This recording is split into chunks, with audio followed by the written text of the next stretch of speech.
The specimen container made a soft hissing sound as Dr. Haven sealed it shut. Inside the clear tube, a sample of human blood spun slowly under the analysis beam. He had collected 23 samples today, one from each subject. The research station felt quieter than usual, which bothered him more than he wanted to admit. His assistant entered the laboratory carrying another set of data tablets. The younger scientist looked uncomfortable, his skin shifting to a darker shade of blue that indicated stress among their species. "The subjects are showing signs of distress," the assistant said quietly, "especially the smaller ones." Haven did not look up from his work. That is expected. They were removed from their natural habitat. The psychological adjustment period was outlined in our research proposal. Some of them keep asking for their parents. Document it. Their bonding behaviors are part of what we are studying. The assistant hesitated at the door. Director Pelnoth sent a message. He wants preliminary results by next cycle. Haven finally turned around. Tell the director that proper research cannot be rushed. These creatures are more complex than the council anticipated. After his assistant left, Haven walked to the observation window. Below him, through the reinforced glass, he could see into the detention level. The human children were kept in separate cells, each one sealed behind a force field that shimmered faintly blue. Most of them sat on the floor. A few were crying. Several had fallen asleep in corners, curled up in positions that looked uncomfortable. One of them, a female child the records identified as Amy, was doing something strange. She had gathered the 3 youngest subjects near the transparent wall that separated their cells. She was moving her finger through the air, making shapes and patterns. The smaller children watched her movements with fascination. Haven activated the audio feed. "And then the rabbit hopped over the moon," Amy was saying, her finger tracing an arc through empty space. "And all the stars laughed because rabbits are not supposed to fly." The other children giggled. One of them, a male who looked barely 6 years old, clapped his hands together. Haven made a note on his tablet. Subject displays leadership qualities, uses narrative storytelling to regulate emotional states of younger specimens. Fascinating. He had been studying the humans for 3 weeks now. The council had authorized this research program after scouts discovered several human colonies on the outer rim. The species had been classified as pre-spacefaring, barely above primitive status. Their technology was crude compared to council standards. Their social structures seemed chaotic and disorganized. But something about them disturbed Haven in ways he could not quite articulate. The capture had been simple. Research Station Meridian sent scout ships to a farming colony the humans called Harvest Moon 7. The settlement had fewer than 200 inhabitants. They grew crops in domed fields and lived in basic habitat modules. The scouts had used standard collection protocols, selecting young specimens for their adaptability and research value. The human adults had fought back, of course. Most species did when their offspring were taken, but the scouts had containment fields and stun weapons. Within 2 hours, 23 human children were secured in the cargo hold, and the ships were accelerating toward the research station. Haven had expected anger. He had expected fear. Those were normal responses. What he had not expected was this strange cohesion the children displayed. They comforted each other. They shared the minimal food provided. They created games and stories to pass the time. Even in captivity, even separated by force fields, they maintained something that looked almost like family bonds. His communicator chimed. A message from the station commander appeared on his screen. "Dr. Haven, we are detecting unusual communication traffic in nearby sectors. Multiple human vessels appear to be transmitting on old frequency bands. Our analysts believe it may be related to the collection operation." Haven felt a small flutter of concern, which he immediately suppressed. The human colonies are too scattered to mount any coordinated response. Their technology is insufficient for long-range military action. Understood, Doctor. Just keeping you informed. Station security has been notified as a precaution. The message ended. Haven returned his attention to the observation window. Amy had stopped telling her story. She was looking directly at the camera, directly at him, though she could not possibly see through the one-way glass. Her expression had changed. The fear was still there, but something else had joined it, something that looked like determination. She turned to the other children and said something too quiet for the audio feed to catch. Then she returned to the transparent wall of her cell and began examining the force field generator built into the frame.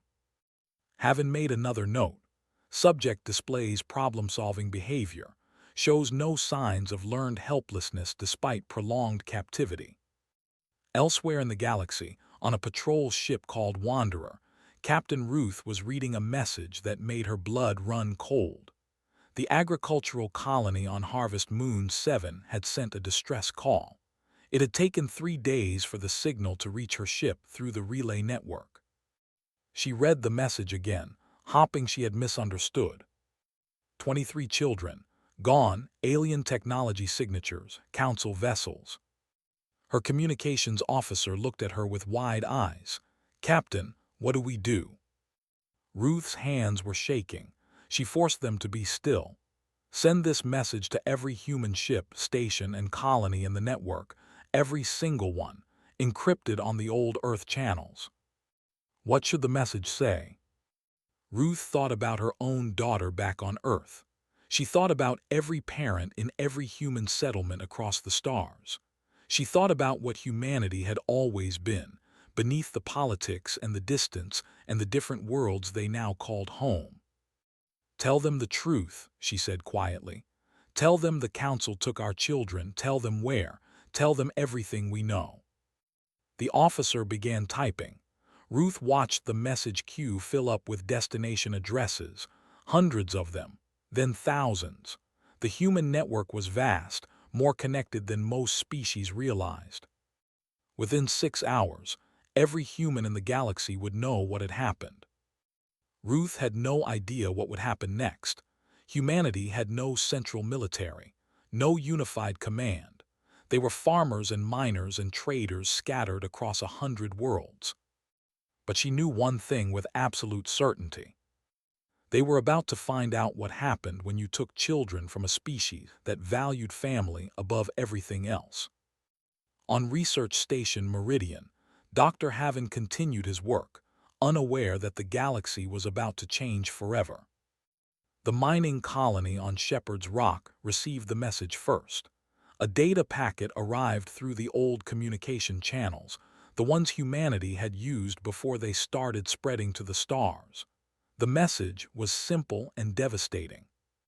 Council forces took 23 children from Harvest Moon 7, Research Station Meridian, coordinates attached. The colony administrator, a woman named Grace who had worked in asteroid mining for 30 years, read the message 3 times. Her hands started shaking on the 4th read. She called an emergency meeting. Within an hour, every adult on Shepherd's Rock crowded into the central dome. There were 147 people total. Most of them had children sleeping in the residential section. Grace projected the message on the main screen. Nobody spoke for a long moment. Then a miner named David stood up. He was a big man with scarred hands and a face weathered by years of hard work. My daughter is 7 years old. If someone took her, I would burn down the whole galaxy to get her back. A murmur of agreement rippled through the crowd. We are miners, someone else said. What can we do against council warships? David looked at the speaker. We have cutting lasers that can slice through asteroids. We have transport ships. We have 300 years of human stubbornness. He paused. And we have something they do not understand. We protect our own. Grace watched the crowd. She saw parents holding each other. She saw young people without children looking angry and determined. She saw the colony coming together in a way that usually only happened during emergencies. "I am going," David said simply. "Anyone who wants to join me can. Anyone who wants to stay and protect the colony can do that too. No judgment either way." 43 people volunteered immediately. The same scene played out across the galaxy. On Europa Station, orbiting Jupiter's moon, 80 volunteers boarded whatever ships they could find. On New Cabo, a farming world similar to Harvest Moon 7, parents armed themselves with whatever weapons they owned. On the merchant vessel Fortune's Dream, the entire crew voted to abandon their cargo run and change course. The message spread faster than anyone expected. Humans had been expanding for 2 centuries, establishing colonies and settlements on worlds the Council barely noticed. They communicated using old Earth internet protocols, systems that seemed primitive but worked across incredible distances. Every human settlement had the coordinates now. Every human knew what happened. On Earth itself, in the capital city of Geneva, the United Earth government held an emergency session. The council chamber filled with representatives from every major settlement. Arguments erupted immediately. "We cannot declare war on the Galactic Council," one representative shouted. "We would be destroyed." "They took children," another replied coldly. "Our children, if we do nothing, we are not worth protecting." The debate raged for hours. Finally, the Secretary General, an elderly man named Raymond who had served through 3 administrations, stood up. The room fell silent. "The question before us is not whether to respond," he said quietly. "Humanity is already responding. Right now, across every settlement our people are moving. The question is whether we lead them or follow them." He paused, looking around the chamber. "I propose we send one message to the Galactic Council. Simple and clear. Return the children within 48 hours or accept the consequences." "What consequences?" someone asked. "We have no military fleet." Raymond smiled without humor. "No, but we have 200,000 humans scattered across the galaxy. We have mining ships and cargo haulers and colony transports. We have people who built lives on hostile worlds through sheer determination. And now they are all moving in the same direction." The vote was unanimous. Meanwhile, on Research Station Meridian, Dr. Haven was beginning to feel uneasy. The station commander had contacted him twice in the past day. Human communication traffic was increasing exponentially. Ships were changing course throughout the sector. "It means nothing," Haven told himself. "They are too disorganized to mount a real threat." But his assistant brought troubling news. "Doctor, the Council Defense Fleet detected unknown vessels entering the outer system. Initial count is over 100 ships." Haven felt something cold settle in his stomach. What type of vessels? "That is the strange part. They are not military. Our scans show mining equipment, cargo holds, civilian drives. Some of them are barely spaceworthy." "Then they pose no threat. What can miners do against our defense fleet?" His assistant looked uncertain. "The fleet commander said the same thing. But doctor, there are a lot of them, and more keep arriving." In the detention level, Amy sat with her back against the wall. The younger children were sleeping, finally worn out from fear and exhaustion. She had been counting the guard rotations for days now. The aliens followed patterns. They were predictable. She thought about her parents back on Harvest Moon 7. She thought about her father teaching her to repair the atmospheric processors, her mother showing her which plants were safe to eat. They had taught her to be smart, to watch, to learn. The other children trusted her. She could see it in their eyes. They looked to her when they were scared. A small boy named Timothy, barely 6 years old, woke up and started crying softly. Amy moved to sit beside him. "Hey," she whispered, "remember the story about the rabbit and the moon?" He nodded, wiping his eyes. "My dad told me something once," Amy said. "He said humans are good at waiting. We are good at watching, and when the time comes, we are very good at protecting each other." "Are they coming for us?" Timothy asked. Amy looked at the camera mounted in the corner of the cell. She knew someone was watching. She hoped they understood. "Yes," she said clearly, "they are coming." Across the galaxy, 200 human ships converged on a single point in space. They came from different worlds, different backgrounds, different lives, but every single one of them was heading toward Research Station Meridian. And they were not coming to negotiate. Director Pelnoth stood in the Council Command Center, watching the display with growing irritation. Red dots filled the holographic projection, each one representing a human vessel. They surrounded Research Station Meridian like insects around a light. "How many now?" he asked. 207 confirmed, the tactical officer replied. "More arriving every hour." Pelnoth waved his hand dismissively. "They are civilian ships, miners and farmers playing at war. Our defense fleet will scatter them like dust." The tactical officer hesitated. "Sir, they are not attacking, they are just waiting." "Waiting for what?" "We do not know." Pelnoth turned to the communication station. "Have we received any demands from them?" "Only one message, sir, from Earth itself. They want the human specimens returned within 48 hours. "Specimens?" Pelnoth laughed. "They mean the research subjects. Tell them the Council does not negotiate with primitive species. Those subjects were collected legally under standard research protocols." "Sir, the deadline expires in 6 hours." "Then in 6 hours, we will demonstrate what happens when lesser species make demands of the Council. Prepare the defense fleet for engagement." On the human ship Wanderer, Captain Ruth gathered her crew in the small briefing room.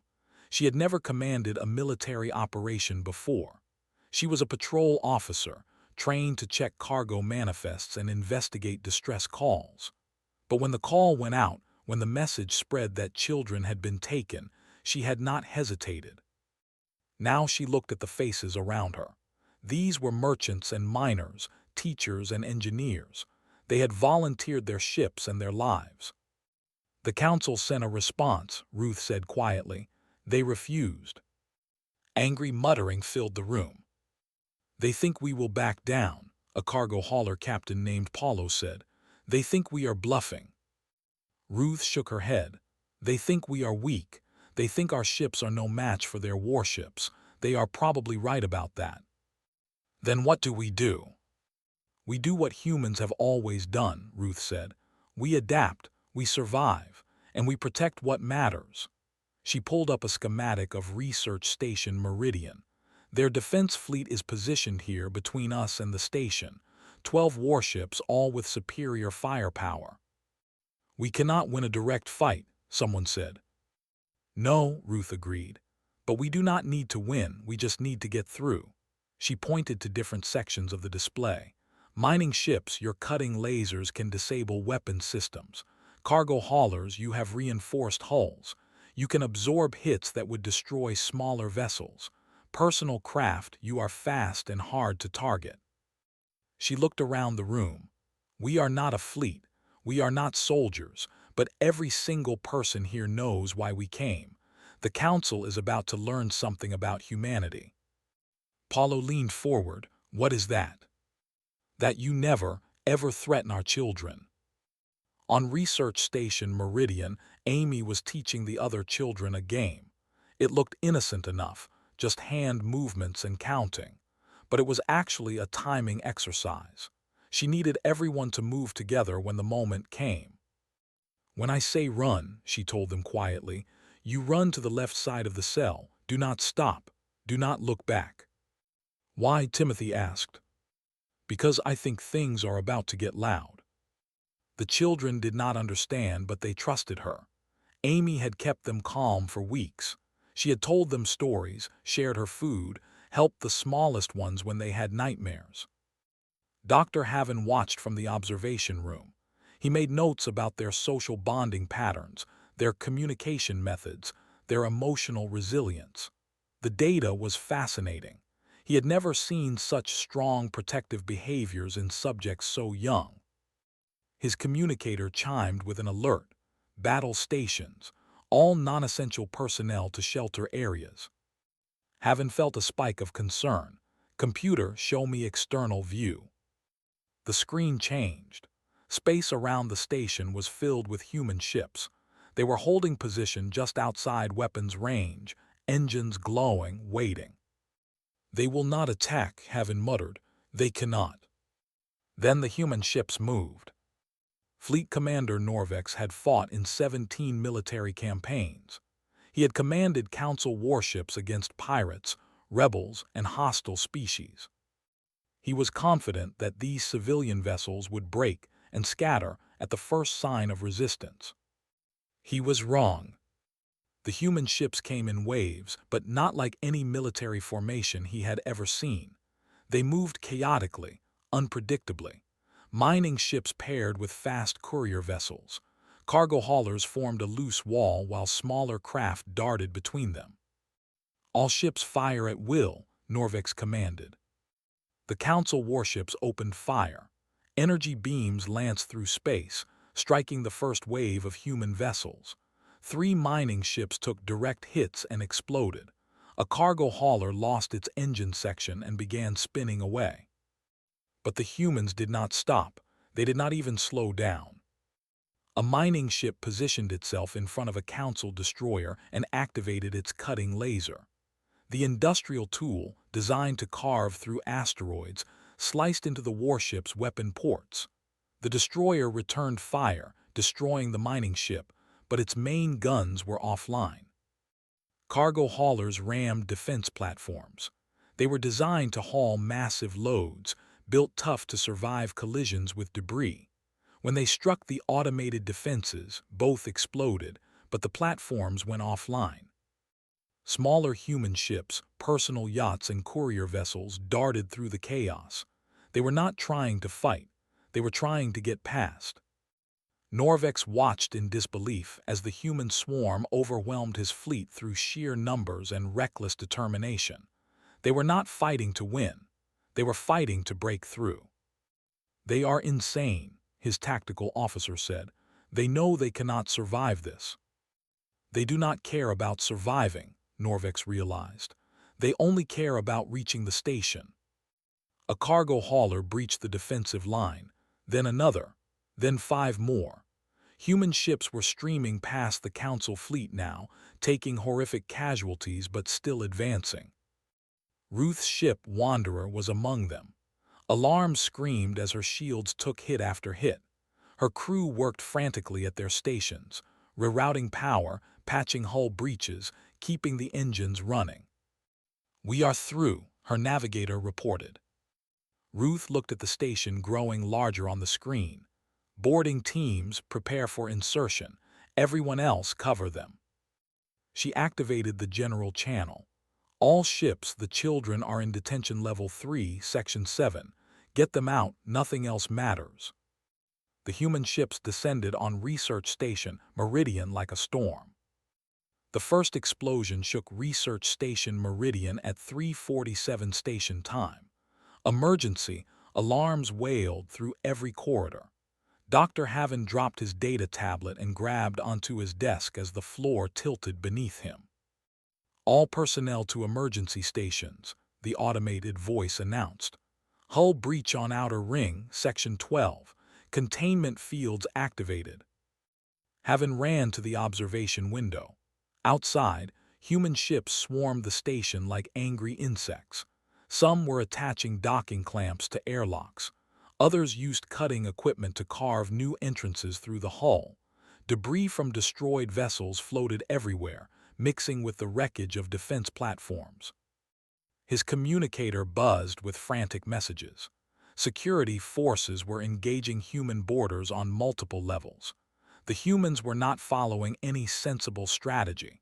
They were just pushing forward, ignoring casualties, focused only on reaching the detention level. In the detention cells, Amy heard the explosions and felt the station shake. She stood up quickly. "Everyone, remember what I taught you," she called to the other children. When the door opens, we go left. We stay together. We hold hands so nobody gets lost." Timothy started crying. "I am scared." Amy knelt beside him. "Me too, but scared is okay. Scared means we are still thinking. My dad always said thinking is what keeps us alive." Another explosion, closer this time. The force field on her cell flickered for just a moment. A security guard rushed past in the corridor outside. He was running toward the fighting, weapon drawn, not even looking at the children. Amy watched him go, then turned back to the others. "They are coming for us, just a little longer now." 3 levels above, a human boarding team cut through the final airlock seal. The metal glowed red, then white, then fell inward with a crash. A dozen humans poured through the gap, wearing makeshift armor and carrying whatever weapons they could find. Victor was first through. He was 53 years old, a former Earth Marine who had retired to farm on New Cabo. When the message came about the children, he had not hesitated. He dug out his old combat gear, found his service rifle in storage, and volunteered. Behind him came Bate, a schoolteacher from a mining colony. She carried a medical kit and a pistol she barely knew how to use. Next to her was David from Shepherd's Rock, holding a mining laser modified for combat. The rest of the team was similar. Ordinary people who had decided that some things were worth fighting for. "Detention level is 2 floors down," Victor said, checking his tactical display. "Security will be concentrated between us and the children." "How many guards?" Bate asked. "Does not matter," David said grimly. "We go through them." They moved through the corridor in a tight formation. Station security opened fire from a defensive position ahead. Energy bolts slammed into the walls around them. Victor returned fire, his shots precise despite decades away from military service. 2 guards went down. The others fell back. "They are not used to people who fight back," Victor said. "Keep moving." They pushed forward, corridor by corridor. Every time security tried to establish a defensive line, the humans broke through. Not because they were better armed or better trained, but because they simply would not stop. Bate was hit in the shoulder by an energy bolt. She stumbled, gasped in pain, but kept moving.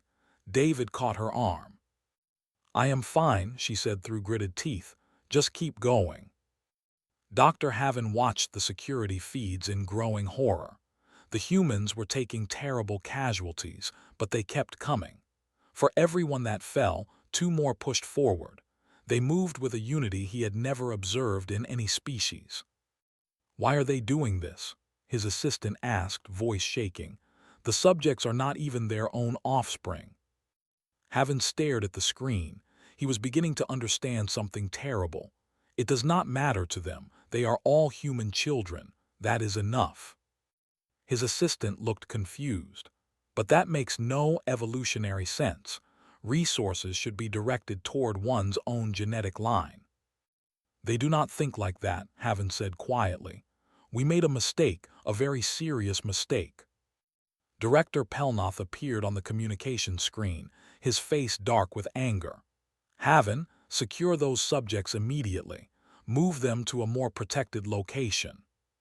"Sir, the humans are already on detention level. If we try to move the children now, we will encounter them directly." "Then eliminate the subjects," Pelnoth snapped. "If we cannot keep them, the humans cannot have them either." Haven felt something twist inside him. He had conducted research on hundreds of species. He had always maintained professional detachment. But looking at the children on the monitor, seeing little Amy comforting the others, he found he could not follow that order. "Sir, that would be murder. That would be protecting council interests. Do it now." Haven closed the communication channel. His hands were shaking. He had spent his entire career following protocols, trusting the system. But the system had led to this moment, and he found he could not continue. His assistant stared at him. "Doctor, what are you doing?" "Get to an escape pod," Haven said. "Now." "But the director ordered." I do not care what he ordered. Having pulled up the security controls. Those are children, and I will not murder children for research data. He pressed a button. Throughout detention level 3, force fields deactivated. Cell doors unlocked with a series of soft beeps. Amy heard the sound and understood immediately. Go, everyone left side now. The children poured out of their cells. Amy grabbed Timothy's hand and helped the smallest ones keep up. They ran down the corridor as another explosion shook the station. They rounded a corner and stopped suddenly. Human adults stood there, weapons ready. For a moment, nobody moved. Then Bait dropped her weapon and fell to her knees. Tears ran down her face. "It is okay," she said, voice breaking. "You are safe now. We are taking you home." The children ran to them. Complete strangers embraced frightened kids they had never met. David picked up Timothy and held him close. Victor organized the evacuation, his military training taking over, but his eyes were wet. Amy found herself hugged by a woman she did not know, who was crying and saying, thank you, over and over. "Why are you thanking me?" Amy asked. The woman pulled back, smiling through tears. "Because you kept them safe until we could get here, because you are so brave." The station shook again, harder this time. "We need to move," Victor said. "Back to the ships, everyone together, no one gets left behind." The journey back through the station was different from the way in. Now the humans moved carefully, protectively surrounding the children. Victor led the way while others formed a shield wall around the smallest kids. Station security had stopped fighting. Most of them dropped their weapons when they saw the children. A few even helped clear corridors, opening emergency doors and deactivating security systems. They had signed up to protect a research facility, not to shoot at people rescuing kidnapped kids. Bait carried a 6-year-old girl named Sophie who was too tired to walk anymore. The girl had her face buried in Bait's shoulder, crying softly. Bait whispered gentle words to her, promising everything would be okay, promising they were going home. "Contact," someone called from the front. Victor raised his weapon, then lowered it immediately. Dr. Haven stood in the corridor ahead, hands raised, unarmed. "I am not here to fight," the alien scientist said quickly. "I want to help." "Help?" David's voice was dangerous. "You kidnapped children for experiments." "I know," Haven looked at the floor. "I told myself it was research, that it was necessary. I was wrong." He looked up at Amy, who stood holding Timothy's hand. "I am sorry. Those words are insufficient, but they are all I have." Amy stared at him for a long moment. "You let us out." "Yes." "Why?" "Because I finally understood what you are. Not specimens, not subjects, just children who wanted to go home." Haven gestured down the corridor. "The fastest route to your ships is through Bay 7, but there are damaged sections. I know a safer path." Victor studied the alien carefully. "If this is a trap." "It is not. I have already betrayed the Council by releasing them. I have nothing to gain by lying now." They followed Haven through maintenance passages and service corridors. The alien moved quickly, occasionally checking his tablet to avoid security patrols. Once they had to wait while a group of guards ran past, heading toward another breach. "Dr. Bait called softly. What will happen to you when this is over?" Haven did not slow down. "I will face judgment as I should." They reached docking Bay 7. Human ships were attached to every available port. Some had crashed straight through the bay doors rather than wait for proper docking procedures. The bay was chaos, filled with smoke and emergency lighting. Ruth's ship, Wanderer, was closest. She stood at the airlock, waving them forward. When she saw the children, her face transformed with relief. "Come on," she called, "quick and orderly, we are going home." The children did not need to be told twice. They rushed forward, helped along by the adults. Victor counted them as they passed. 23, all accounted for, all alive. Timothy stopped at the airlock and turned back to look at Haven. The alien scientists stood alone in the damaged bay, watching them leave. "Thank you," Timothy said simply. Haven nodded, unable to speak. Once the last child was aboard, the human teams prepared to leave. David paused at the airlock. "You should come with us," he said to Haven. "The council will execute you for this." "I know, but I am responsible for what happened. Running would be cowardice.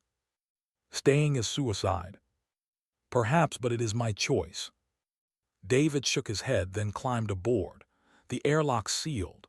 One by one, the human ships detached from the station and began moving away. Council reinforcements arrived 2 hours later. 3 heavy cruisers and a carrier group sent to defend Research Station Meridian, but there was nothing left to defend. The human fleet was already gone, scattering in different directions, impossible to track. Fleet Commander Norvex surveyed the damage. 57 human ships destroyed, 212 casualties, but they had achieved their objective. The children were gone. He had never seen anything like it. A completely civilian force mounting a military operation against a defended position, taking horrific losses, and succeeding anyway. "Did we destroy any of their fleeing vessels?" he asked. "No, sir, they scattered too quickly, and sir, some of our ships refused to pursue." Norvex was not surprised. After watching what the humans had done for those children, even his own crews had been affected. Nobody wanted to be the one who fired on retreating ships full of kids. On the transport ship homeward bound, Amy sat wrapped in a thermal blanket. Around her, other children were being checked by human medics, given food and water, reunited with tears and joy. Parents from Harvest Moon 7 had arrived on the fastest ships they could find, and now they held their children like they would never let go again. A woman approached Amy. She had kind eyes and carried a tablet. "Hi, Amy. My name is Rachel. I am a counselor. I am here to help all of you process what happened." Amy looked at her steadily. "We are okay. You have been through something terrible. It is normal to have feelings about that." "We do have feelings," Amy said. "We were scared. We are still scared sometimes, but we had each other and now we are going home." She paused, "and we learned something." "What did you learn?" Amy looked around at the other children, at the adults caring for them, at the makeshift medical bay full of people who had traveled across the galaxy for strangers. "We learned that humans protect each other, no matter what, even when it is hard, even when it is scary." She met Rachel's eyes. "The aliens did not understand that. They thought we were just specimens, but we are a family, all of us." Rachel felt tears in her eyes. She nodded, unable to speak for a moment. Timothy came over and sat next to Amy. She put her arm around him automatically. "Are we really going home?" he asked. "Yes," Amy said firmly, "we really are." On Research Station Meridian, Dr. Haven sat in a detention cell. Director Pelnoth had been very clear about his fate. Execution for treason, scheduled for the next cycle. But Haven found he did not regret his choice. He had made notes on thousands of species, documented countless behaviors, written papers on evolutionary biology and social structures. None of it mattered compared to what he had finally understood. Some things were more important than research. Some lines should never be crossed. And some species, like humanity, defined themselves not by their strength or technology, but by what they were willing to sacrifice for each other. His last thought before they came for him was simple. The galaxy should have left the children alone. 3 months had passed since the rescue. The Galactic Council chambers on their capital world were unusually quiet as species representatives filed in for the emergency session. Everyone had heard the reports. Everyone knew what had happened at Research Station Meridian. Ambassador Krell from the Centauri Collective stood first. "We need to discuss the human situation before it escalates further." "Escalates?" Representative Tomer from the Merchant Guild spoke up. "It has already escalated. Human ships have stopped trading with half the Council species. Our economic projections show significant losses. They attacked a Council research station, someone else said. That demands a response. An older representative, one of the founding Council members, raised a hand for silence. Let us review the facts. Director Pelnoth authorized the collection of human juveniles for research purposes. This operation was conducted without consulting the human government. Yes. Murmurs of agreement. The humans responded by mounting a rescue operation using civilian vessels. They suffered over 200 casualties but successfully retrieved their young. Yes. More agreement, though some representatives looked uncomfortable. Since then, human activities have changed significantly. They are expanding their colonies more openly. They have established what they call protection patrols around their settlements. And most concerning, they have begun coordinating their scattered populations into something resembling a unified network. Ambassador Krell nodded.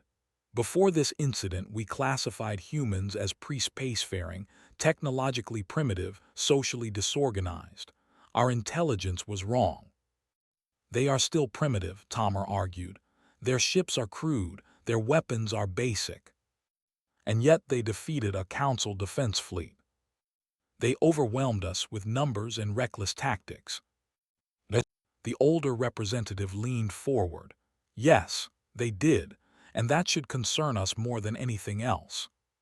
Silence fell over the chamber.